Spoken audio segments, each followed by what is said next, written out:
Today here in 8 Rockwell Studio, we're joined by world-renowned technopreneur Dado Banatao, a Filipino electrical engineer who designed and invented solutions, innovated solutions. I know you don't like the word invent.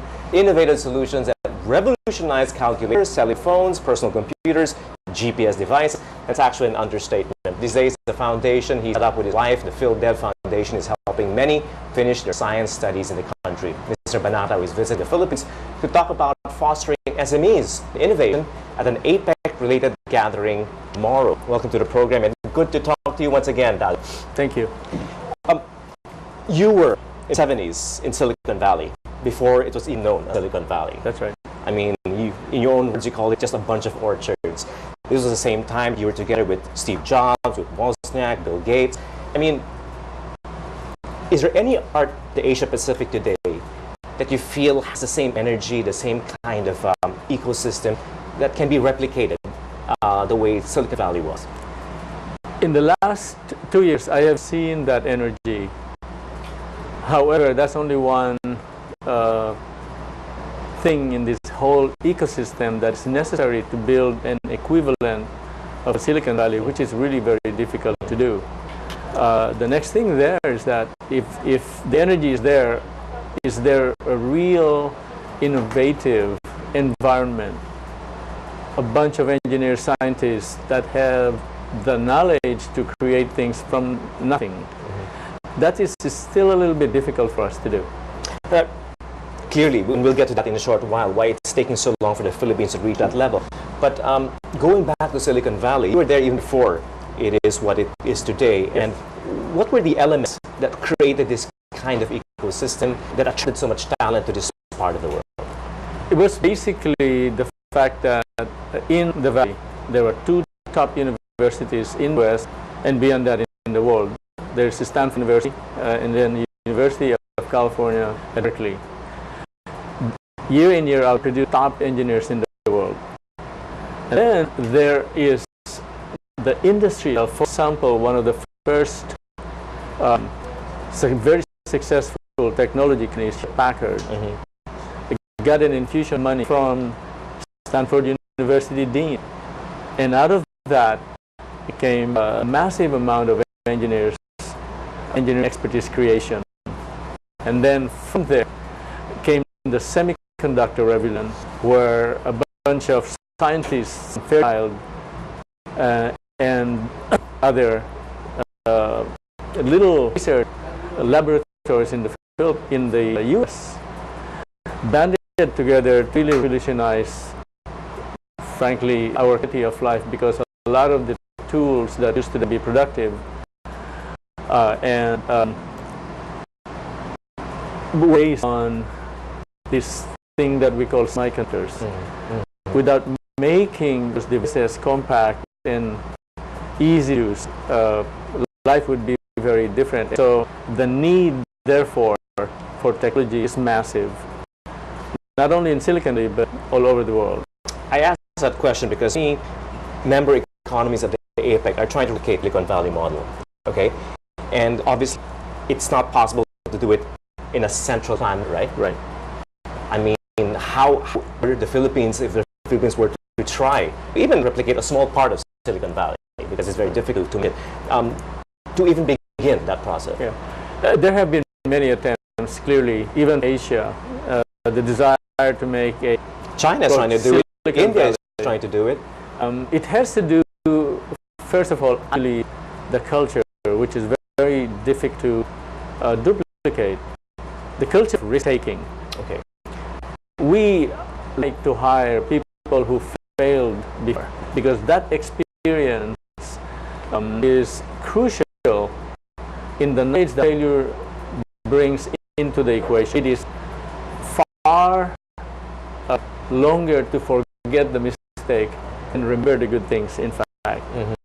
And so the experience is important for us because entrepreneurship is a very practical thing. There are no things. Things come in randomly, and you figure out of these random events some sort of a decision to proceed further. They're all experiential. So we need that risk-taking attitude. look at the Philippines, where you have it's the big companies that have first. Okay, they've located here, the semiconductor industry, chip making industry, but we're not quite getting that kind of culture, that technology and innovative culture in the country. What we have a really problem to solve. I would say at the university level, we need to come up with a solution where we can compete in the quality of engineering education or science inside education. Unfortunately, level of expertise drops when professors and students do not do much or kind of research. Because it's only in research institutes where scientists and engineers band together to develop technologies, and it is about the technology that creates the highest value-add products. And the global market is always in need of these kinds of products.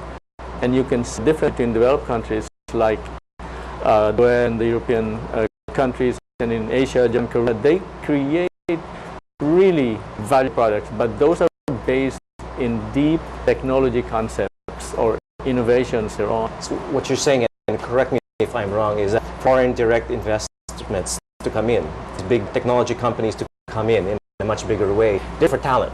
They're not necessarily looking for tax-free infrastructure. It's talent. Yes, and that's why you had mentioned a lot of semiconductor companies left the Philippines. It is that talent that they determined we don't have. They went to other countries. Why would a company spend a lot of money in a country when the result is there? And it's all common sense. And we cannot blame them. It's not about them. Companies are there to make it, to create products so that they can grow. But if they cannot get the resources in a country, they go somewhere else. That's what happened in the semiconductor industry. Well, clearly saying we don't have the faculty, the quality of faculty, the quality of graduates in our schools. With an inferior education system, the rest of the region.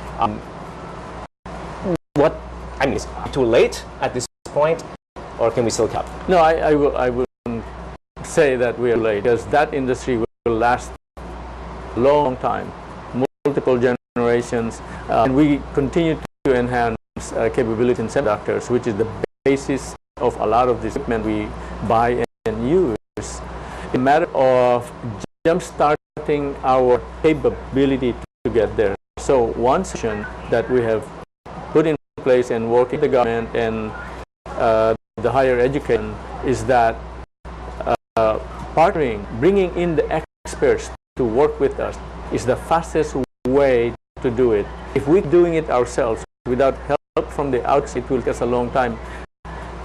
Or in most cases, we may never catch up because those countries continue to evolve also. And so what we need to do is enter now and work with the best and the brightest. Bring them here, we go where they are. But here's the paradox of enhancing the culture of engineering and research and technopreneurship. That as the region becomes more and more integrated economically, then you do have the possibility of the best and brightest in our country moving to Silicon Valley, moving to India, moving to Malaysia, to Singapore or Japan. I mean, that then is the paradox, right? Yes. And how do we keep the talent in? That's right. Good question. It will take a long time, and those engineers that we have go outside, take a long time for them to come back. Is that good or bad? I would say both. What is bad is that whatever talent we have could be there and may never come back. But when they come back, having a lot of work in developed countries where do advanced products, they can really make impact here. So what an innovation that we can balance so that it is an optimal solution? No, because you're talking people. So what we want to do is that when a company, a lot of technology knowledge, a lot of product ideas, we should have a balance telling them you should begin to invest in R&D in our country. use our resources, please. However, you need to infuse R&D here, let them stay here. Bring your best engineers, work with them, and do some R&D here. And of course, there will always be leakage. In other words, they bring some to their other facilities. That's okay. But we need to work with them. They need to work with us and help us lift up our engineers here. There is a much higher multiplication factor. And actually what I call inclusive innovation at the country level. Mm-hmm. It is the responsibility of those who come here use our resources to be inclusive in mind by not taking them out and may never come back again. They need to stay also, or at least part of their R&D operates. Mm-hmm. Now, you'll be giving a talk tomorrow on innovation and creativity to the APEC SME Forum. I mean, it's about SMEs being globally competitive. Yes. Your advice, I mean, give us a brief what you're going to say and what your advice is to Filipino technopreneurs, small and medium scale level. Okay. At the end of the day, the only way that the larger population in any country to participate that are below the means must be educated properly. It's education against. Oh, yes. The only way they can truly participate is that they have the right knowledge to contribute. If they've not gone to that process of learning the right things, they will never be able to participate, whether it is SME or it's enterprises. They cannot contribute. So what we want to do is, from the beginning, give them the tools so that they have a shot participating at these micro, small enterprises and hopefully large enterprises. And that is the biggest thing that I have very little, I don't hear that argument that much.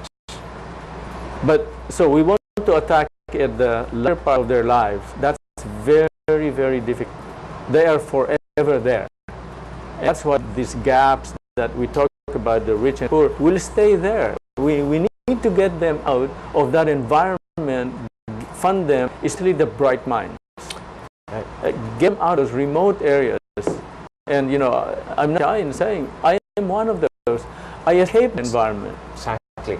Words of wisdom indeed, perseverance. I mean, you grew up in Cagayan, and it was education that basically took you out of this cycle of poverty. And exactly. Those are like very, of course, interesting words from you. And hopefully, the SMEs and entrepreneurs listening will take that into. It's not about creativity. It's about knowledge, right? Exactly. It's about knowledge. Dado, Banatao, thank you so much for joining us. Welcome. Now, when we come back, we'll talk about U.S. President Barack Obama's plans to challenge China during the APEC Summit, and Undersecretary Manny Bautista talks to us about the enhanced security measures for the APEC Summit. Stay tuned. We have coming up morning.